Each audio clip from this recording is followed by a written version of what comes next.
The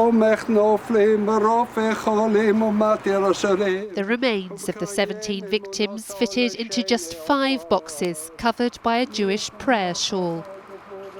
They date back 800 years to a time when Jewish people were facing persecution throughout Europe. 6 were adults, 11 were children, the youngest just 2 years old. Pictures taken at the time of the excavation suggested the bodies were thrown down a well together, head first.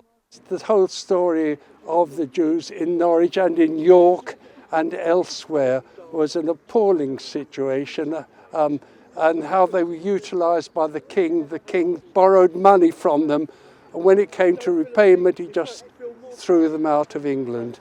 The skeletons were discovered in 2004 during the building of the Chapelfield shopping centre. It just seems such an awful travesty that these remains were being left, and it just didn't seem right. The multi-faith service was conducted in both English and Hebrew, with a retired bishop apologising for the sins of the past. This was an obvious time in which to say, as Christians, we are repentant about that story and rejoice in the fact that that would never happen today, because our friendship as Christians and Jews together is solid and secure.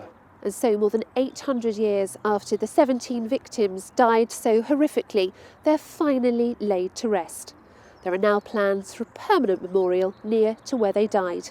Natalie Gray, ITV News, at the Jewish Cemetery in Norwich.